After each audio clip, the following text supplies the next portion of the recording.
Paz de Cristo, hermanos, deseando bendiciones a cada uno de ustedes a través de este video. Vamos a tratar un tema, hermanos, aquí en Marcos capítulo 9, del versículo 14 en adelante. Orando primeramente, deseando bendiciones, diciendo así: Señor, muchas gracias por este nuevo día que nos has dado. A ti te damos la honra y la gloria por ser tan bueno con nosotros.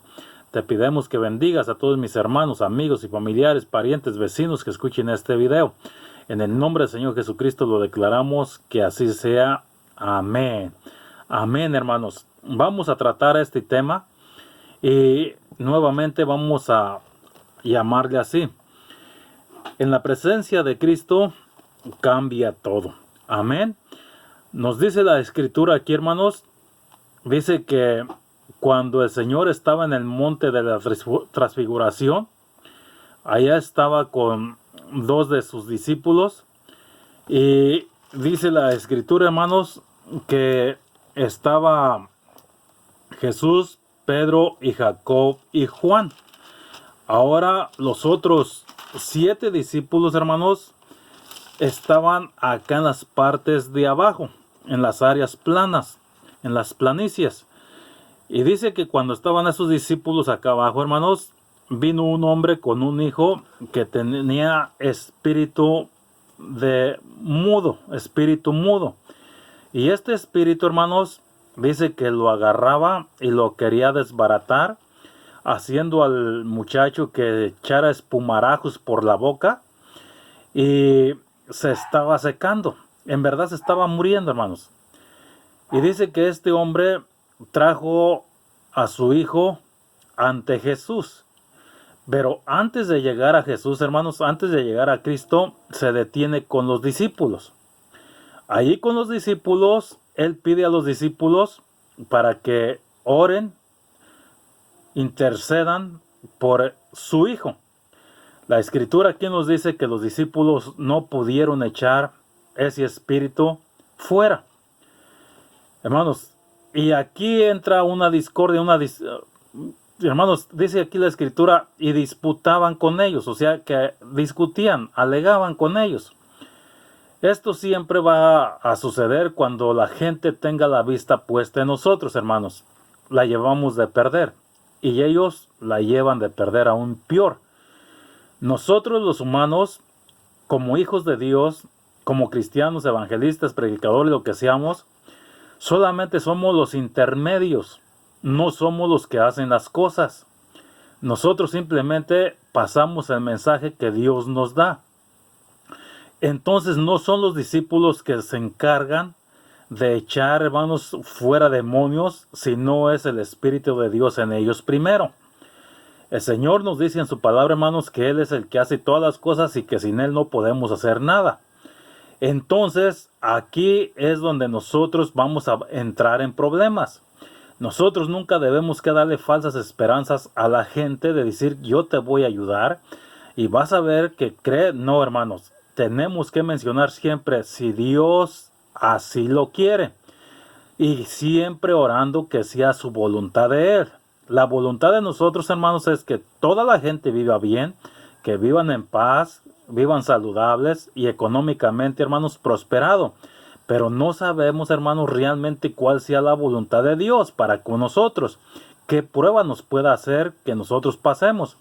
Ahora, este hombre trae, hermanos, el Hijo a Cristo, y allí se detiene con los discípulos. ¿Sabe cuánta gente ha llegado a la iglesia y allí se detiene? No ha llegado a Cristo. Hermanos, todavía falta llegar a Cristo. La iglesia simplemente es el conducto para llegar a Cristo. El evangelismo es el conducto para llegar a Cristo. La Escritura misma es para llegar a Cristo. Y esto es lo que nos va a ayudar, hermanos, para que nosotros seamos firmes. Dice que cuando aquel hombre estaba allí, entonces sucede algo. Ven que viene Cristo con sus otros discípulos. Ahora, cuando ya ven a él, hermanos, este hombre toma a su hijo y lo lleva a Cristo. ¿Qué es lo que tenía que haber hecho desde un principio? ¿Sabe cuánta gente puede durar años en la iglesia y no hay cambios en ellos? Porque no hay, hermanos, una conexión con Cristo todavía. Aún, hermanos, predicadores, cantantes, evangelistas, que son muy buenos cantantes, muy buenos evangelistas, pero no ha habido un cambio en ellos porque no hay una conexión con Cristo todavía. El ser profesional en predicar o cantar, hermanos, no quiere decir que ya hay una vida nueva. No, hermanos, puede usted escuchar grandes cantantes, pero usted no sabe cómo vive con su familia. Usted puede escuchar grandes predicadores, pero usted no sabe cómo vive con su familia. Hermanos, y aquí estamos mirando este padre de familia. Tiene problemas. Ya estaba con los discípulos, pero todavía estaban los problemas. Ahora, cuando él viene a Cristo, entonces empieza la conversación con Cristo. Y Jesús preguntó a su padre, ¿cuánto tiempo ha que le ha acontecido esto? Y él dijo, desde niño. Y muchas veces le echan el fuego y en aguas para matarle. Mas si puedes hacer algo, ayúdanos, teniendo misericordia de nosotros. Y Jesús le dijo, si puedes creer, al que cree todo le es posible. Y luego el padre del muchacho dijo, clamando, creo, ayuda a mi incredulidad. Ahora, hermanos, aquí miramos lo que este hombre debería haber entendido desde un principio. Él era, hermanos, dudoso. Tenía parte de fe, parte de incredulidad. Estaba la duda en medio. No estaba completamente seguro, hermanos, de lo que estaba haciendo. Cuando ya entabla la relación con Cristo, se da a entender, entiende que Él es el que necesita principalmente para conducir el milagro hacia su Hijo. Hermanos, hay veces que nosotros batallamos con cosas, creyendo que nosotros lo vamos a resolver sin pedirle la ayuda en Cristo. Yo me sorprendo y me maravillo cada vez que pasa mi tiempo, hermanos, que no podemos hacer en esta vida absolutamente nada si no es Cristo con nosotros. Así es, hermanos, en la mañana, tan solamente al despertar, si no es con Cristo con nosotros, no nos podríamos levantar. Hay veces, hermanos, que a veces no te da un mareo y caes de estar todo bien. Hermanos, de repente hay gente que está comiendo, se atraganta y allí casi se ahorca. No podemos hacer nada sin Cristo.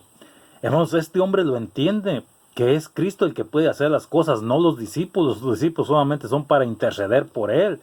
Esa es la razón y me animo, hermanos, a decirle a cada uno de mis hermanos que nos están escuchando, no sea usted el que promete las cosas. Siempre hay que decir primeramente Dios. Es Dios, nosotros solamente te vamos a traer a los pies de Cristo, vamos a interceder por ti y es Cristo quien decide hacer el milagro. La confianza no sea en nosotros, porque esto nos va a llevar a riesgo, hermanos, de que aún nosotros nos sintamos importantes y nosotros no somos importantes. Es Cristo el importante, hermanos. Nosotros simplemente somos unos intercedores, embajadores de Cristo. Es Cristo el que hace todas las cosas. Ahora el Señor dice que cuando miró esto, hermanos, en el versículo 25 dice, y como Jesús vio que la multitud se agolpaba, reprendió al espíritu inmundo diciendo, espíritu mudo y sordo, yo te mando, sal de él y no entres más en él. Entonces el espíritu clamando y desgarrándole mucho, salió y él quedó como muerto. De modo que muchos decían, está muerto. Mas Jesús tomándolo de la mano, enderezóle y se levantó. Hermanos, esto quiero dar una breve explicación. Ese espíritu que ustedes miran aquí a través de la escritura es el que le mantenía con vida. Déjenme tocar un poquito Hay veces que usted ve personas que están viciadas, hermanos. El vicio que tenga es lo que le tiene con vida. Si esa persona deja ese vicio, se muere. Hay gente que tiene el vicio de fumar y si lo deja, siente que se muere. Hay gente que tiene el vicio de tomar, si lo deja, siente que se muere. Gente que tiene el vicio de compras y si lo deja, siente que se muere. Hermanos, los vicios son malos, son espíritus que entran en la persona. Y si ese espíritu sale, hermanos, siente que la persona se muere. Aquí es donde debemos que entender, hermanos. Primeramente, hermanos, Cristo hace un milagro en el Padre, aumentando la fe. Después hace otro milagro, sacando el espíritu de este muchacho. Y por fin, hermanos, el milagro que siempre Dios ha deseado, dar vida. Cuando el espíritu sale, el muchacho queda como muerto y Cristo entra en acción. Lo toma, le transmite